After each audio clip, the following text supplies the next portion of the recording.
युगांधर की टीम को मैं बधाई देता हूं। इस बार का जो आयोजन है प्रकृति पर्व, दरअसल प्रकृति विपरीत हो गई है, इसलिए प्रकृति पर्व हम मना रहे हैं। क्योंकि अगर प्रकृति विपरीत ना होती तो हम लोग खुले मैदान में, जैसे पिछले साल आयोजन किया था या उससे पहले 17 सितंबर को हम प्रधानमंत्री का जन्मदिन धूमधाम से मनाते रहे हैं, वैसा मनाते।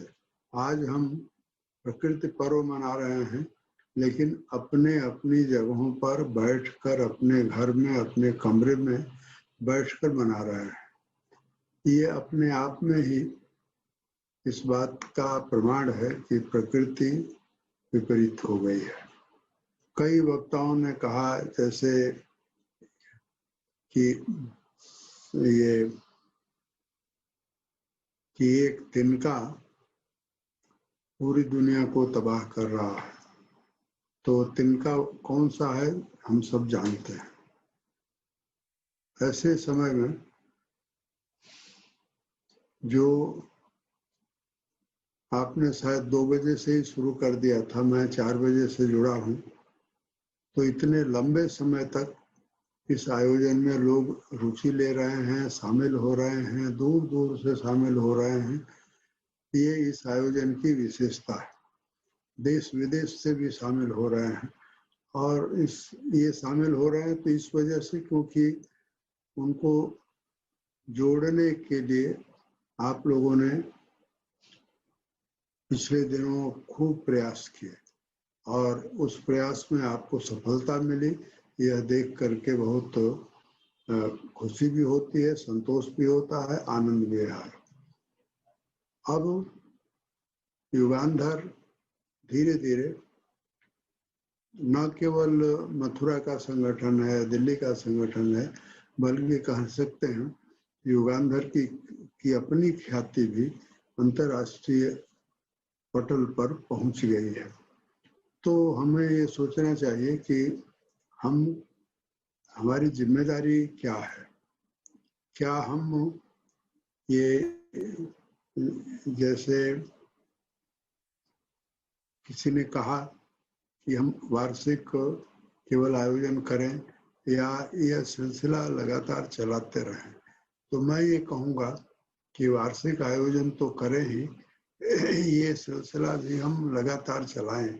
यानी प्रकृति के प्रति जागरूकता, प्रकृति के संरक्षण के प्रति जागरूकता का जो हमने बीड़ा उठाया है, उसको हमें लगातार चलाते रहना चाहिए। युगांधर संस्था के रूप में और उसकी टीम का जैसे जैसे विस्तार होगा तो हम ये कार्य बहुत सफलतापूर्वक कर सकते हैं। इसके कई उदाहरण भी हैं। जैसे डॉक्टर हीरालाल ने जो अपना अनुभव बताया, उसका लबोलबाब यही है कि पेड़ लगाने या पौधे लगाने से ज़्यादा महत्वपूर्ण यह है कि पौधे जो लगाए जाएं वो बचें और वो पौधे से वृक्ष बने। अक्सर ऐसा होता है कि पौधे तो लगाए जाते हैं लेकिन वो वृक्ष नहीं बन पाते। क्यों नहीं बन पाते हम सब जानते हैं, उसमें मैं नहीं जाऊंगा। मैं तो ये कहूँगा कि युगांधर एक अपने सामने लक्ष्य रखे और वह ये कि मथुरा, वृंदावन और यमुना, इसका जो गौरव है उसको कैसे लौटाया जा सकता है, इसके बारे में सोचें। एक जगह की सफलता का पूरी उसका जो फिर विस्तार होगा तो दूसरे लोग उसका अनुकरण करेंगे। मैं यहाँ ये कहूँ कि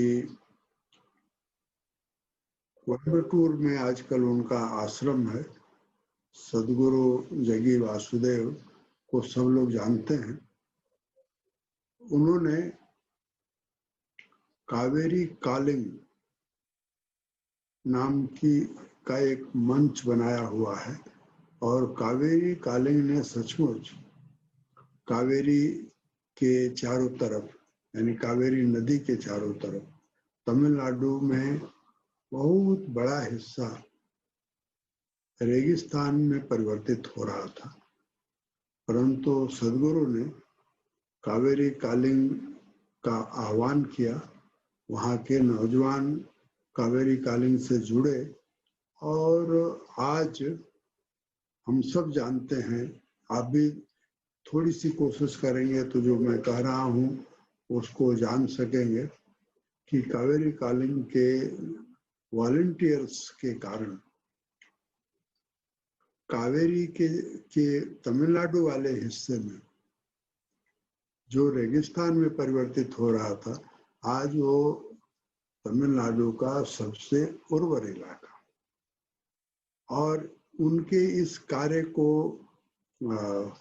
देखकर कर्नाटक की सरकार ने उनके साथ एक MOU साइन किया है, समझौता किया है, और कर्नाटक में भी कावेरी कालिंग का एक अभियान शुरू हुआ है और उन्होंने अपने सामने लक्ष्य रखा है कि हम 25 करोड़ पौधे लगाएंगे और उसका संरक्षण भी करेंगे।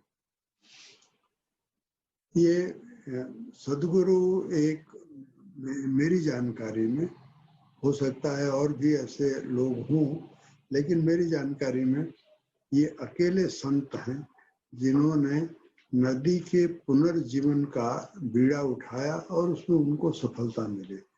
अगर सदगुरु को कर्नाटक में, तमिलनाडु में सफलता मिल सकती है तो युगांधर को मथुरा वृंदावन में सफलता क्यों नहीं मिल सकती है। केवल एक संकल्प करने की जरूरत है, और प्रधानमंत्री के जन्मदिन पर जो हमने एक सिलसिला शुरू किया है, मुझे ऐसा लगता है कि उस सिलसिले को कायम रखते हुए, परंतु मथुरा और वृंदावन के में उसी तरह का, चाहे वो यमुना के पुनर्जीवन का प्रश्न हो या मथुरा वृंदावन का जो सांस्कृतिक गौरव है उसकी पुनः स्थापना का हो, ये दोनों काम युगांधर अपने हाथ में ले और जो हम लोग कर सकते हैं वो करें। यह मैं समझता हूँ कि इस मौके पर हमको सोचना चाहिए, और युगांधर की तरफ से सब लोगों ने प्रधानमंत्री को उनके जन्मदिन पर बधाई दी। मैं भी बधाई देता हूँ। और प्रधानमंत्री के बारे में एक बात मैं आपसे कहना चाहता हूँ। राजनीति में नरेंद्र मोदी जैसा कोई दूसरा अभी उदाहरण नहीं है। जब ये कविता एक किसी ने सुनाई है, बहुत अच्छी कविता है, एक लाइन की, कि उनके रास्ते में तमाम कांटे बिछाए गए थे, आज भी बिछाए जा रहे हैं। इसके बावजूद अगर आप देखें तो उनके भाषण में, उनके बोल व्यवहार में और उनकी अभिव्यक्तियों में निगेटिविटी नहीं है, नकारात्मकता नहीं है, किसी की आलोचना नहीं है, बल्कि उन्होंने जो एक बड़ा संकल्प लिया हुआ है, वो संकल्प की दिशा में सतत प्रयास करते रहने का उनका एक स्वभाव सा बना हुआ है। ये अब जीवन को दो दृष्टि से लोग देखते हैं, या तो जीवन की कमियों को देखते हैं या जीवन की सकारात्मकता को देखते हैं। नरेंद्र मोदी उन राजनेताओं में से हैं जो मनुष्य, इंसान, मानवता उनमें पहले है, राजनीति बाद में है, और इसीलिए उनके जीवन में एक सकारात्मकता है, और वह सकारात्मकता भारत में भी और दुनिया में भी फैल रही है। इसलिए इस अवसर पर हम युगांधर की तरफ से उनकी सकारात्मकता का विस्तार हो, यह कहते हुए मैं अपनी बात, अब राकेश शर्मा जी विधायक जी हमारे सामने खड़े हो गए हैं, इसलिए मैं अपनी बात पूरी कर रहा हूँ। धन्यवाद। जी बाबूजी, आपका आशीर्वाद हमेशा मिलता रहा है। हम लोगों का सौभाग्य है कि हम लोग आपका आशीर्वाद मिल रहा है। हम लोग आपकी छत्र छाया में आगे बढ़ रहे हैं, विस्तार हो रहा है युगांधर का। ये सब आपकी प्रेरणा से हो रहा है। और हम लोगों में इतनी क्षमता नहीं है कि हम आपका धन्यवाद दे सकें। शब्द नहीं है, शब्द कम पड़ जाते हैं। आपका ऐसे ही आशीर्वाद मिलता रहे। और आप जो